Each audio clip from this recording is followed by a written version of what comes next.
Faya ayuhal muslimun, faya ayuhan nas, ittaqullaha haqqa tuqatih, wa la tamutunna illa wa antum muslimun.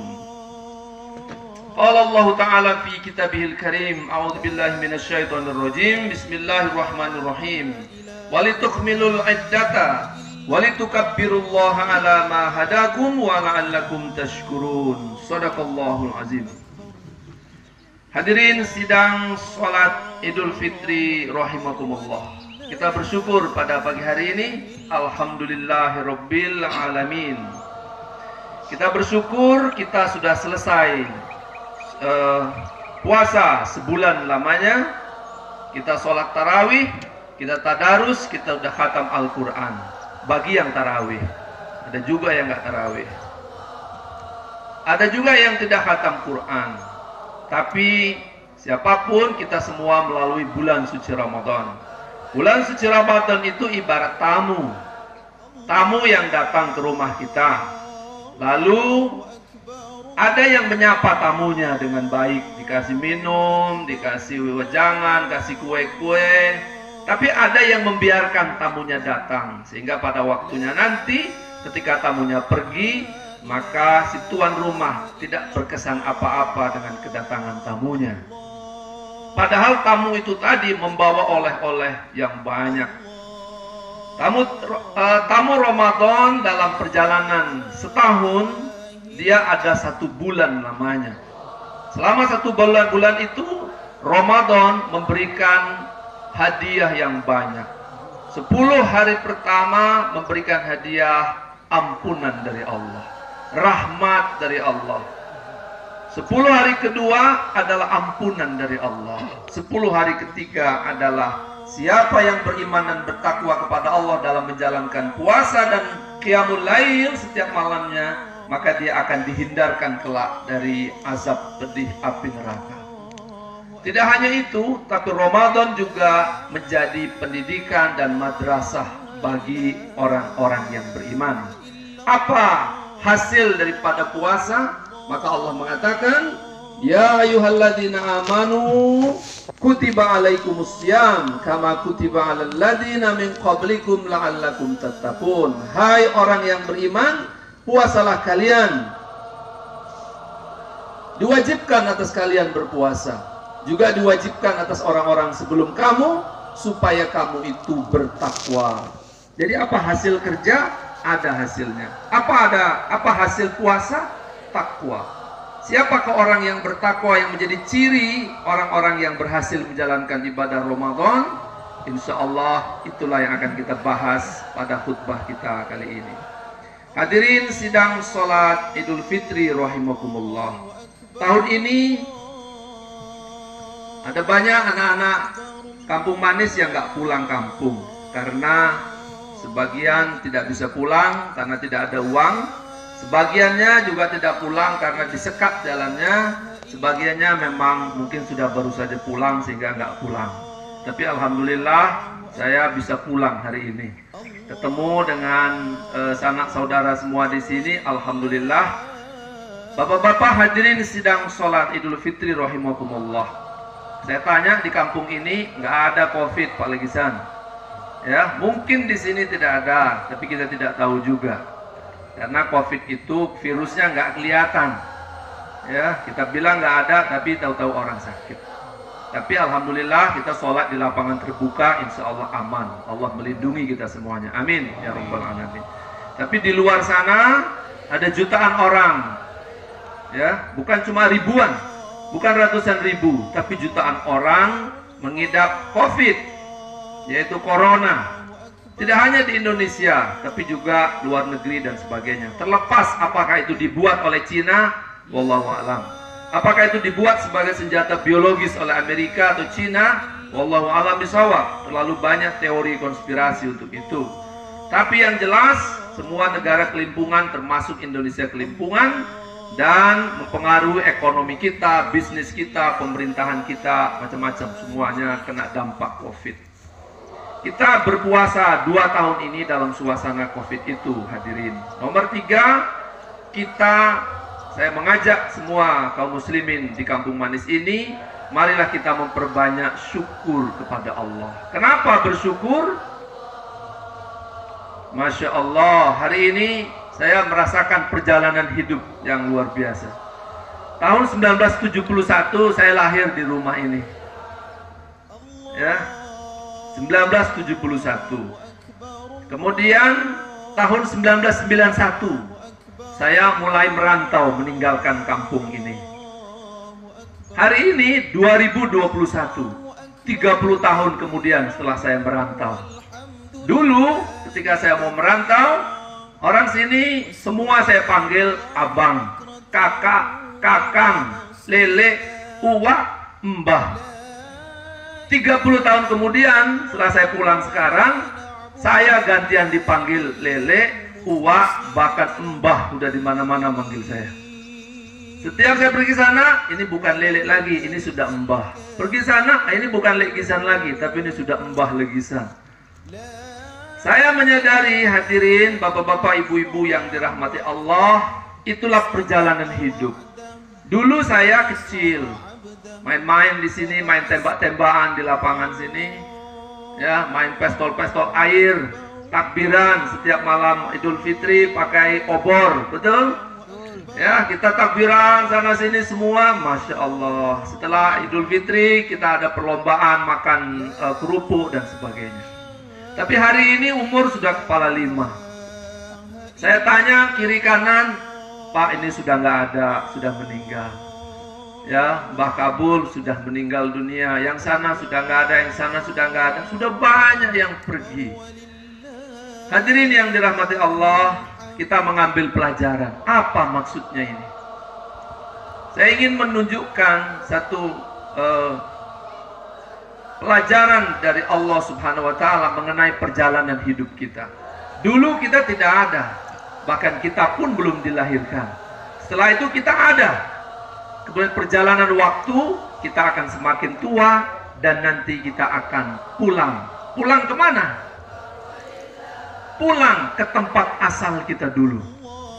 Di Jakarta banyak orang merantau. Dan semua orang merantau pengen pulang kampung. Kenapa? Pengen lihat kampungnya, pengen lihat orang tuanya, pengen lihat teman-temannya dulu, pengen merasakan suasana indah dulu ketika dia kecil. Semua orang merantau pengen pulang. Yang tidak pengen pulang adalah orang yang nggak pernah merantau. Di kampung aja dia nggak pernah merantau, sehingga nggak pengen pulang kampung. Pulang kemana? Oh, nggak ada, dia nggak merantau, nggak ada kampungnya. Dulu kita tidak ada di dunia ini, Bapak Ibu. Kita tiba-tiba dilahirkan oleh Allah, diciptakan oleh Allah melalui rahim ibu kita. Kita lahir, kita tidak bisa menciptakan diri kita sendiri. Kita nggak bisa membuat mata kita nggak bisa buat tangan, kaki kita, semuanya diberikan oleh Allah. Saya bisa berdiri di sini, Bapak Ibu berdiri di situ, karena Allah masih memberi kita hidup. Kalau Allah mengatakan kamu berhenti hari ini hidup, berhentilah diri kita. Ya, artinya bahwa hidup kita ini dalam genggaman Allah, jiwa kita dalam genggaman Allah. Kita bisa melihat, mendengar hari ini adalah karena Allah sayang kepada diri kita, masih memberi kita hidup. Tapi berapa lama? Maka permainan ada akhirnya. Sedangkan main bola saja ada batas waktunya. Pertunjukan teater, film ada batas waktunya. Maka begitulah hidup, ada batas waktunya. Banyak orang yang nggak merasa bahwa dulu dia pikir dia itu selamanya ada di dunia. Dia lupa bahwa dunia ini ibaratnya seperti mampir saja. Sama dengan bulan suci Ramadan, tamu Ramadan datang ke rumah kita bertamu. Sama juga bahwa dunia ini hanya sepenggal perjalanan hidup kita. Kita bersumber dari langit yang tinggi sana. Berapa jauh tingginya? Saya pun nggak tahu juga. Tapi jauh sekali. Kita bukan makhluk fisik. Dulu tangan saya ini nggak ada, mata saya tidak ada, kita semua tidak ada. Lalu Allah ciptakan, nanti nggak akan ada lagi. Tapi banyak orang yang tangannya ada, tapi juga mati juga. Berarti bukan tangan, kaki, mata, telinga yang membuat kita hidup. tapi ada ruh yang Allah tiupkan ke dalam diri kita sehingga kita hidup. Ruh itu dari mana? Maka ruh itu adalah Allah mengatakan dalam Quran, "Tsumma sawwahu wa nafakha fihi min ruhihi wa ja'ala lakumus sam'a wal absara wal afidah qalilan ma tashkurun." Setelah kami sempurnakan bentuk wajahnya, hidungnya, lubangnya 2, telinganya sempurna, fisiknya sempurna, hidup di dunianya ini, maka kami tiupkan ke dalamnya ruhku. Maka manusia hidup. Manusia jadi sadar, matanya bisa melihat, telinganya bisa mendengar, tangannya bisa kerja.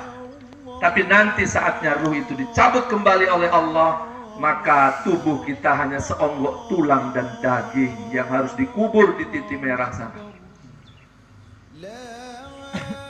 Oleh karena itu ruh itu diberikan oleh Allah Subhanahu wa taala. Hadirin sidang sholat Idul Fitri rahimakumullah. Jadi apa artinya ini Pak Legisan, Mbah Legisan?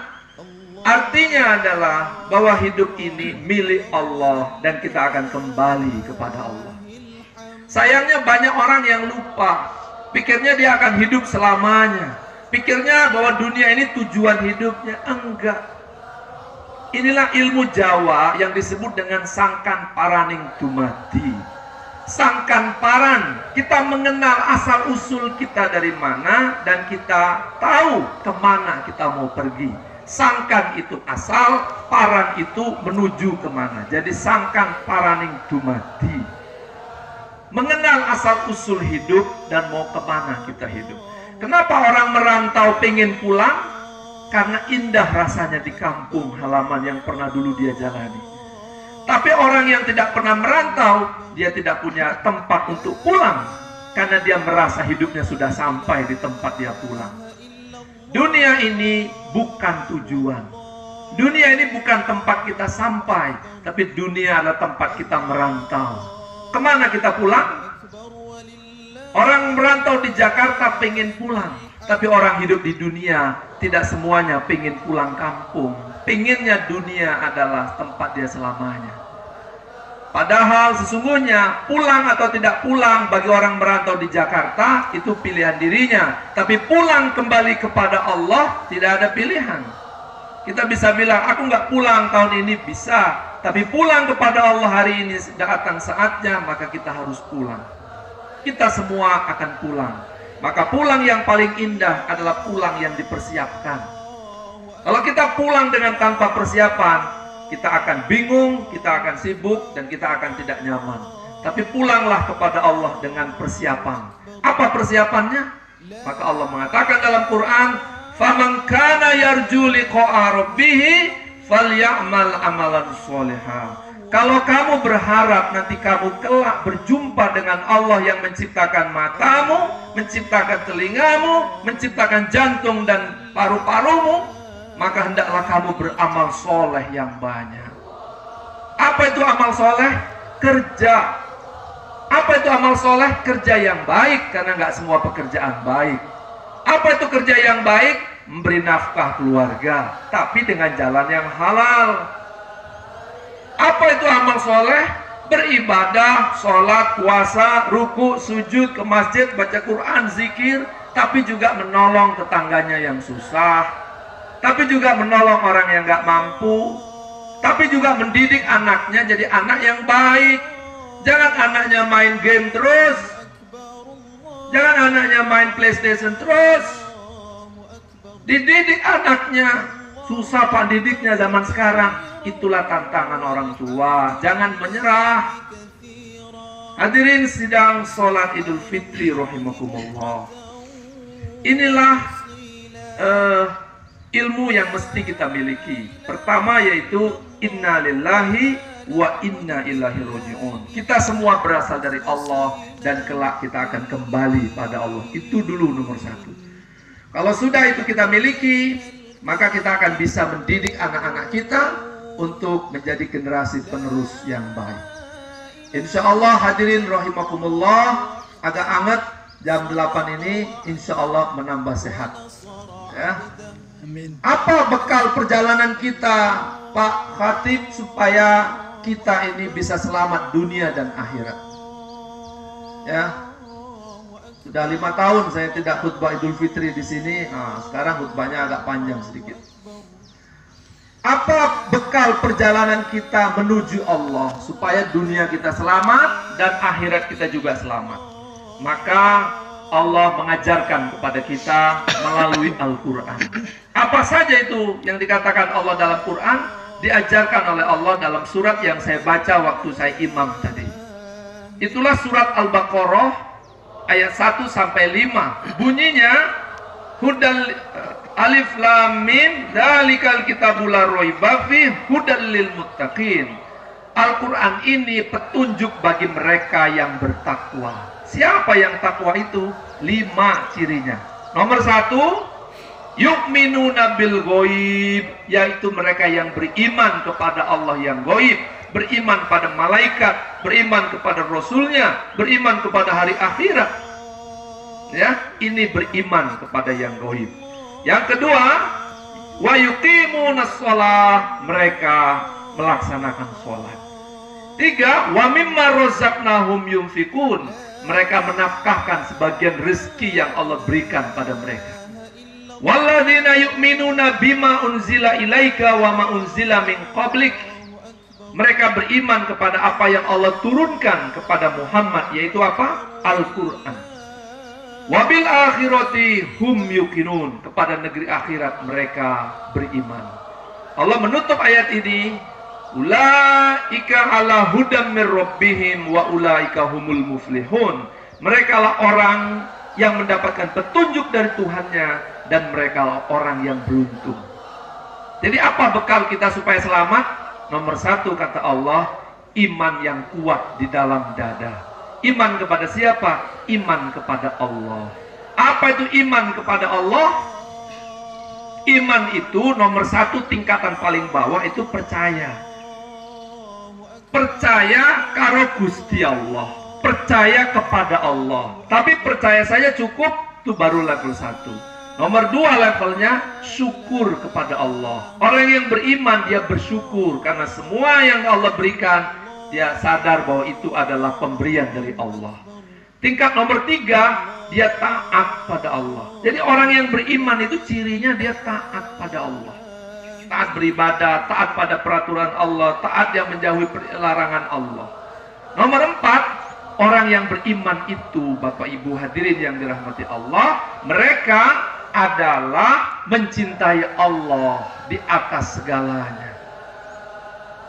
Nah, iman kita level berapa? Maka Ramadan meningkatkan kita pada level iman yang paling tinggi, yaitu mencintai Allah.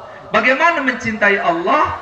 Maka hidupnya adalah inna sholati wa nusuki wa mahyaya wa mamati lillahi rabbil alamin. Sesungguhnya sholatku, hidupku, ibadahku, matiku hanya untuk Allah. Bagaimana caranya? Tujuan hidupnya Allah, bukan harta, bukan duit, bukan dunia, tapi Allah. Orang yang beriman gak pernah stres. Kenapa? Karena dia bersandar pada Allah. Orang yang beriman pasti jujur karena dia takut pada Allah. Orang yang beriman pasti dia baik, dia omongannya gak menyakiti. Kalau dia salah dia minta maaf. Orang yang beriman hidupnya itu bergembira. Masa orang beriman stres? Masa orang beriman kebingungan? Orang beriman itu hatinya tentram. Orang beriman itu hatinya damai. Orang beriman itu seperti saat Idul Fitri hari ini semuanya berbahagia. Kenapa? Karena hatinya nyambung kepada Allah Ar-Rahman yang Maha Pengasih dan Maha Penyayang. Hadirin rahimakumullah, Ramadan kemarin itu melatih kita untuk menjadi iman pada level yang paling tinggi, yaitu mahabbah ilallah, cinta kepada Allah. Kalau kita mencintai sesama, kita bergairah. Tanda cinta seseorang yang paling tinggi adalah kita berkorban sehingga dia merasakan kita mencintainya. Maka kalau ingin Allah merasakan cinta kita padanya, berkorbanlah demi Allah. Orang yang beriman dia gemar berbuat baik. Ini cirinya. Jadi Ramadan adalah pelatihan kita supaya setelah Ramadan kita ini bertambah lebih baik. lebih soleh, lebih rajin sholat, lebih rajin ke masjid, lebih cari harta yang halal, nafkah yang halal, dan sebagainya. Itu nomor satu. Maka setelah Ramadan, Islamnya jangan Islam KTP, Islamnya jangan Islam palsu, tapi Islam yang benar-benar Islam. Ya, Islamnya jangan Islam yang pura-pura saja. Islamnya tapi jangan juga Islam yang sangat kekerasan. Tapi Islam yang menjadi rahmat bagi sesama. Ya, itulah Islam yang kafah, yang sempurna. Maka di Kampung Manis ini, Bapak Ibu hadirin, ya, Lele, Kakang, semuanya, teruskan pendidikan agama di Desa Manis ini. Masjid harus hidup, pengajian-pengajian harus terus. Setiap hari besar keagamaan bikin perayaannya, setiap hari besar kebangsaan bikin perlombaan-perlombaan. Jadikan Kampung Manis ini bergairah terus, penduduknya makin banyak. Alhamdulillah masjidnya bertambah lebar, Masya Allah, Subhanallah, bagus sekali. Tapi jamaahnya saya lihat juga alhamdulillah lebih banyak dari dulu. Dulu saya guru ngajinya, salah satu muridnya Pak Kepala Desa. Sekarang muridnya adalah yang kecil-kecil, yang orang tua menjadi contoh di masjid. Ayo rame-rame ke masjid, bikin pengajian supaya kita ini semua ingat bahwa kita milik Allah dan akan kembali pada Allah. Suka apa tidak suka, kita harus pergi nanti ke sebelah titik merah sana. Kalau sudah ke sana, maka kita nggak bisa sholat lagi, nggak bisa zikir lagi. Ya, ini dia pesan nomor satu. Maka pengajian, wirid haruslah terus diperbanyak. Tadi malam takbiran, ya, tapi saya lihat takbiran sedikit. Biasanya anak-anak takbiran rame, tapi saya lihat itu cuma sedikit. Harusnya ini dihidupkan syiar agamanya, supaya apa? Supaya kita tidak lupa kepada Allah. Karena kita sudah terlanjur hidup. Kecuali kita nggak pernah hidup, kita nggak pernah mempermasalahkan itu. Nomor dua, hadirin yang dirahmati Allah, Ramadan mendidik kita supaya sholatnya lebih khusyuk, sholat lebih banyak. Ya, sudah panas, saya percepat. Inna sholata tanha anil fahsya'i wal munkar. Sholatlah kamu untuk mencegah perbuatan keji dan mungkar. Kalau seluruh Kampung Manis ini semuanya sudah sholat, rajin sholat, insya Allah jadi orang baik semua. Gak ada pencurian, gak ada perjudian. Kalau ada perjudian di kampung ini, usir dia. Ya, gak boleh ada perjudian di kampung ini. Siapa backingnya? Gak perlu takut. Gak boleh ada miras, gak boleh ada perjudian, gak boleh ada semua kemaksiatan di kampung ini. Allah sudah mengatakan, kalau kampung kamu, negeri kamu diisi oleh kemaksiatan, tunggulah saat kehancuran kamu. Walau anna ahlal qura amanu wattaqau la fatahna alaihim barakatim minas sama'i wal ardh. Kalau satu negeri itu beriman dan bertakwa pada Allah, barulah Allah akan buka berkah dari langit dan dari bumi. Tapi kalau kampungnya diisi oleh kemaksiatan, tidak ada berkah, yang ada hanyalah kejahatan. Yang ada adalah perselingkuhan, yang ada adalah pertikaian, yang ada kelak adalah bencana. Yang kasihan siapa? Anak cucu kita juga. Tidak ada negeri yang bisa aman dan tentram jika mereka dijauhkan dari Allah Subhanahu wa ta'ala. Oleh karena itu, para pengurus masjid, pemerintahan desa, kepala dusun, kepala lorong, tokoh-tokoh masyarakat, semuanya bergerak untuk kembali, ya, membersihkan Kampung Manis ini dari segala bentuk kemaksiatan dan kembali lagi pada Allah. Hidupkan bisnis, hidupkan usaha, hidupkan jalan-jalan nafkah yang halal. Insya Allah dengan begitu, maka anak cucu kita bisa selamat sampai akhirat nanti. Allahu Akbar, Allahu Akbar, Allahu Akbar walillahil hamd. Nabi mengatakan, ingat, ya, man kana minkum, siapa di antara kalian, ya, hadisnya terjemahnya saya bacakan. siapa di antara kamu yang melihat kemungkaran? Lihat ya, dengar. Siapa di antara kalian yang melihat kemungkaran? Kamu jangan diam. Kamu bergerak cegah. Dengan apa? Dengan kekuatan. Apa itu kekuatan? Ya, apa yang kita punya. Tapi kalau kamu nggak mampu, kamu cegah dengan lisan. Ngomong, hei jangan.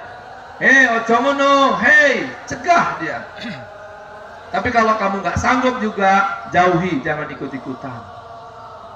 Ya, siapa yang melihat kemungkaran, hendaklah dia mencegah dengan tangannya, kekuasaannya, dengan lisannya, dan juga dengan hatinya. Kalau sudah seperti itu, maka hidup kita di kampung ini akan lebih damai, usaha berkembang, insya Allah anak-anak tumbuh dengan lebih baik. Saya ingat dulu tahun 80-an, gak ada orang kuliah dari kampung ini. Hari ini anak-anak cucunya sudah banyak yang pergi kuliah, merantau dan sukses. Masya Allah, ini kemajuan yang luar biasa. Rumah-rumah semakin padat-padat. Nah, saya berharap bisa jadi dari Kampung Manis inilah kelak ada anak desa ini yang suatu hari nanti jadi gubernur Sumatera Utara. Suatu hari nanti dari Kampung Manis ini pula ada yang jadi menteri di negara Republik Indonesia. Wallahu a'lam bishawab. Tapi berusahalah terus, berjuanglah terus, didik anak-anak kita jangan sampai mereka terjerumus. Ya, maka tadi sudah dua pesannya, satu iman diperkuat, yang kedua adalah sholat diperkhusyuk. Nomor 3, hadirin kaum muslimin yang dirahmati Allah, umat Islam harus bersatu. Umat Islam jangan bertengkar karena baju gamisnya beda, satu warna putih, satu warna merah. Jangan pecinya putih sama hitam bertengkar. Jangan gara-gara satu kunut, satu nggak kunut bertengkar. Jangan gara-gara 23 rakaat tarawih atau 11 bertengkar. Jangan. Itu semuanya adalah furu'iyah. Itu cabang-cabang. Yang pokoknya kita semua sama-sama mengabdi pada Allah. Maka jangan bertengkar. Semuanya bersatu. Bangun dan perkuat agama Islam. Didik anak-anak kita untuk menjadi orang yang beriman dan bertakwa kepada Allah. Ingat, umat Islam itu bersaudara. Ingat bahwa Islam itu saling tolong menolong. Kalau di kampung ini ada yang terlalu susah, nggak ada salahnya yang berkemampuan bantu mereka. Serikat tolong menolong dihidupkan. Di masjid-masjid jadi pusat baitul mal yang bisa menolong warga desa ini yang kesusahan. Kalau perlu orang yang sukses merantau jauh-jauh sana, panggil dia, suruh bawa uang ke sini. Umat Islam harus bersaudara. Umat Islam harus seperti bangunan yang tersusun. Meskipun berbeda fikihnya, organisasinya, mereka harus saling menguatkan satu dengan yang lain. Ya. Maka caranya bagaimana? Tinggalkan perpecahan. Rajutlah persatuan. Caranya tegakkan keadilan mulai dari rumah. Caranya bagaimana? Di hari Idul Fitri ini harus saling memaafkan. Abang, adik, maafkan abangnya yang salah, adiknya yang salah. Ya, sebab kalau tidak ada yang memaafkan, yang ada adalah dendam. Gara-gara uang, dendam. Gara-gara uang, putus persaudaraan. Jangan. Dirajut kembali, biarlah uang itu diikhlaskan saja. Mungkin dia dulu minjam karena memang susah, dikasih pinjaman nggak dibalikkan. Tambah susah pula dia, sudah maafkan, mudah-mudahan jadi rezeki.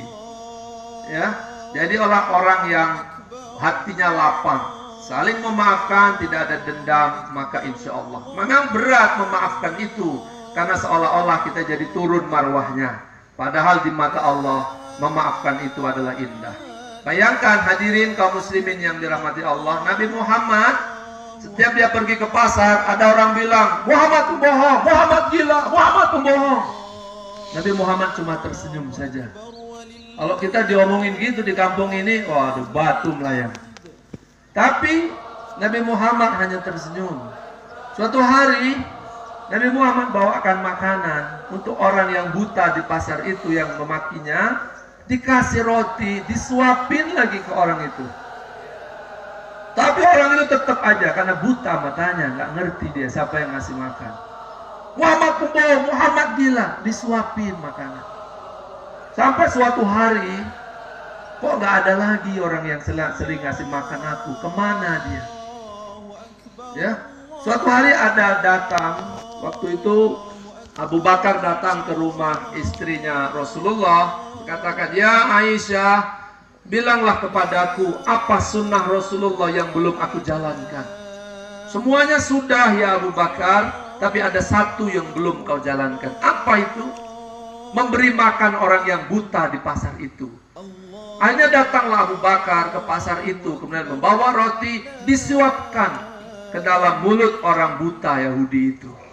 Begitu disuapkan, maka orang buta itu mengatakan, "Ah, siapa kau? Kau bukan seperti yang selama ini."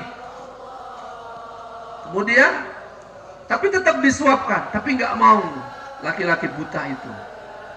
Dan kemudian Abu Bakar akhirnya bertanya, "Hei si Fulan, tahukah kamu siapa yang selama ini menyuapimu?" "Enggak, saya nggak tahu, tapi sudah lama dia nggak datang ke sini lagi." "Di mana dia?" "Kau pasti bukan orang yang selama ini menyuapiku." Kemudian Abu Bakar sambil menangis dia mengatakan, "Ya Fulan, tahukah kamu siapa yang menyuapimu? Dialah orang yang kau caci maki setiap hari. Kau katakan dia gila, kau katakan dia pembohong, padahal ia menyuapimu setiap hari." "Siapa dia?" "Dialah Muhammad Sallallahu Alaihi Wasallam." "Kemana dia?" "Dia sudah meninggal ya Fulan." Akhirnya laki-laki buta itu menangis, dia peluk Abu Bakar sambil mengatakan, "Aku tidak tahu itu Rasulullah." Laki-laki buta itu kemudian dia peluk Abu Bakar dan dia meminta maaf, kemudian dia bersyahadat. Lihatlah pelajarannya Bapak Ibu hadirin kaum muslimin yang dirahmati Allah, bahwa Nabi Muhammad dia adalah orang yang sangat memaafkan. Meski orang yang sangat melukai dirinya, tapi dia tidak punya dendam apa-apa. Inilah yang patut kita contoh. Di hari Idul Fitri ini, mari semua berlapang dada saling memaafkan. Hadirin, sudah nomor 4 ya, sebentar lagi selesai. Perkuatlah kemajuan bangsa kita. Saya sampaikan ini karena saya sudah 30 tahun merantau. Saya dulu tukang bikin gedek di sini, tapi saya sekarang hidup di Jakarta. Saya bersama dengan orang-orang direktur-direktur di gedung-gedung yang tinggi sana. Saya selalu terbayang bagaimana anak-anak Kampung Manis juga bisa bangkit. Ya, anak-anak Indonesia, umat Islam itu harus bangkit. Kenapa? Karena hari ini yang menguasai ekonomi itu sukunya sama, Cina semua. Hari ini yang menguasai ekonomi, jadi konglomerat, yang menguasai segala macam, itu bukan umat Islam. Padahal umat Islam ini jumlahnya paling banyak yang dulu berjuang memerdekakan Indonesia. Saya kepengen dan kita punya cita-cita, anak-anak kita ini jangan menyerah, bapak-bapak, bangkitkan mereka supaya mereka jadi orang yang hebat nantinya. Ya, jangan berputus asa untuk mendidik anak-anak kita.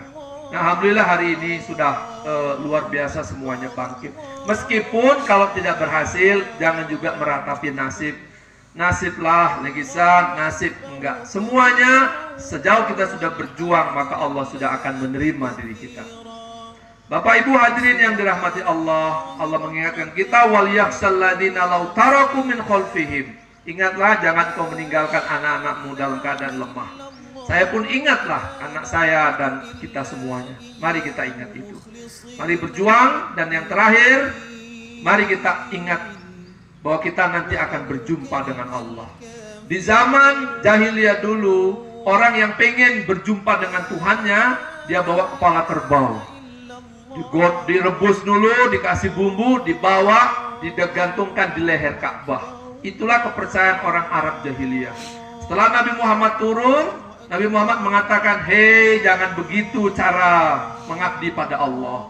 Bagaimana caranya? "Falyamal amalan solehah." Maka kamu berbuat amal soleh yang banyak. Ya, nah maka ingat bahwa diri kita kelak akan berjumpa dengan Allah, maka bergegaslah ya beramal soleh yang banyak. Inilah 5 sebagai bekal Idul Fitri kita hari ini. Ya, 5 ini adalah dididik selama bulan suci Ramadan. Maka saya ingatkan sekali lagi, setelah Ramadan ini atau Idul Fitri ini, masjidnya jangan dilupakan. Kalau kemarin kita tarawih, maka setelah Idul Fitri tahajud. Tarawih berapa rakaat? 8 dan 3 rakaat. Maka tahajud juga 8 dan 3 rakaat. Jadi tidak berhenti. Nabi Muhammad nggak pernah berhenti qiyamul lail. Maka teruskan tradisi tarawih itu. Dan juga di bulan Ramadan 1 bulan kita bisa khatam Al-Quran. Di bulan lain mestinya teruskan, jangan kendor, teruskan. Ya, semoga Allah merahmati kita semua. Allahu Akbar, Allahu Akbar, Allahu Akbar, walillahil hamd. Barakallahu li wa lakum fil Qur'anil azim, wa nafa'ani wa iyyakum bima fihi minal ayati wa dzikril hakim. Fataqabbala minni wa minkum tilawatahu innahu huwas samiul alim. Allahu Akbar.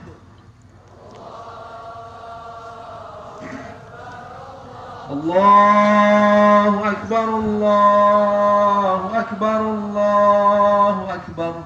Allahu Akbar, Allahu Akbar, Allahu Akbar. Allahu Akbar, Allahu Akbar. La ilaha illallah, wallahu akbar. Allahu Akbar walillahil hamd. Alhamdulillahilladzi hadana lihada wa ma kunna linahtadiya laula an hadanallah. Asyhadu an la ilaha illallah wa asyhadu anna Muhammadan abduhu wa rasuluh la nabiyya ba'dah. Allahumma shalli ala sayyidina Muhammad wa ala ali sayyidina Muhammad. Innallaha wa malaikatahu yusholluna 'alan nabi. Ya ayyuhalladzina amanu shallu 'alaihi wa sallimu taslima. Ittaqullaha haqqa tuqatih wa la tamutunna illa wa antum muslimun. Allahumma ighfir lil muslimina wal muslimat wal mu'minina wal mu'minat al ahya'i minhum wal amwat innaka sami'un qaribun mujibud da'wat wa ya qadiyal hajat. Allahumma ya Allah ya Rahman, ya Allah ya Rahim, ya Allah segala puji bagimu ya Allah, kemuliaan milikmu, keagungan milikmu. Ya Allah ya Rahman, terimalah pula puasa Ramadan kami ya Allah. Terimalah tarawih kami ya Allah. Terimalah tadarus kami ya Allah. Jadikanlah di bulan suci Ramadan dan Syawal ini kami menjadi orang-orang yang terus beriman dan bertakwa padamu. Ya Allah ya Rahman, ya Allah ya Rahim, ampunkanlah segala dosa kami. Maafkanlah kemalasan kami dalam beribadah. Ya Allah ya Rahman, berilah kami ilmu, berilah kami iman yang tebal di dalam hati kami. Allahumma ya Allah ya Rahman, ya Allah ya Rahim, maafkan segala kesalahan kami ya Allah. Ampunkan kedua ibu dan bapak kami ya Allah. Maafkan mereka ya Allah. Maafkan kami anak-anaknya ya Allah yang belum soleh untuk berbakti pada orang tua kami. Allahumma ya Allah ya Rahman, ya Allah ya Rahim, jadikanlah ya Allah orang tua kami adalah orang-orang yang Kau ridhoi. Maafkan segala kesalahannya, terimalah mereka di sisimu ya Allah. Allahumma ya Allah ya Rahman, jadikanlah anak-anak kami anak-anak yang soleh dan solehah. Rabbana hablana min azwajina wa dzurriyyatina qurrata a'yun waj'alna lil muttaqina imama. Rabbana ya Allah la tuzigh qulubana ba'da idh hadaitana wa hab lana min ladunka rahmah innaka antal wahhab. Ya Allah ya Rahman, jadikanlah penduduk desa manis ini orang-orang yang beriman dan bertakwa padamu. Jadikan anak cucunya ya Allah, anak cucu yang beriman dan bertakwa padamu. Curahkanlah rezeki yang banyak yang berlimpah di desa ini ya Allah. Tapi jadikan penduduknya beriman dan bertakwa, soleh dan soleha mengabdi padamu. Jauhkanlah kampung manis ini dari bala. Jauhkanlah kampung ini dari petaka ya Allah. Jauhkan pula dari orang-orang yang munafik. Jauhkan pula dari orang-orang yang musyrik. Jauhkan pula dari orang-orang yang zalim. Ya Allah ya Rahman, satukan jiwa-jiwa kami dalam beriman padamu. Allahumma ya Allah ya Rahman, jadikanlah bangsa Indonesia ini bangsa yang kuat ya Allah, untuk menghadapi penjajahan dari negeri-negeri luar. Allahumma ya Allah, berikan pemimpin di Indonesia ini pemimpin yang beriman, yang bertakwa, yang soleh dan solehah. Jauhkan kami dari pemimpin yang munafik. Jauhkan kami dari pemimpin yang membohong. Jauhkan kami dari pemimpin yang musyrik. Jauhkanlah ya Allah ya Rahman negeri kami ini dari malapetaka dan bencana. Ya Allah, angkatkanlah wabah Covid ini dari Indonesia sehingga kami bisa bekerja lagi, beramal lagi, mendidik anak-anak kami bisa sekolah lagi dengan sempurna. Rabbana ya Allah, terimalah doa kami ini ya Allah. Rabbana atina fid dunya hasanah wa fil akhirati hasanah wa qina azabannar. Wa sallallahu ala sayyidina Muhammadin Nabil ummi wa ala alihi wa sahbihi ajma'in. Bi fadlika subhana rabbika rabbil izzati amma yasifun. Wassalamun alal mursalin. Walhamdulillahi rabbil alamin. Assalamualaikum warahmatullahi wabarakatuh. Allahu akbar. Allahumma shalli ala Muhammad. Allahumma salli ala sayyidina Muhammad wa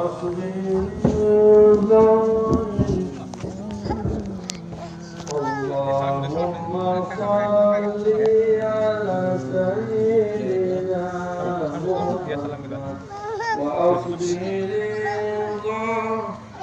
zalimin بالظالمين وأخرجنا من بينهم سالمين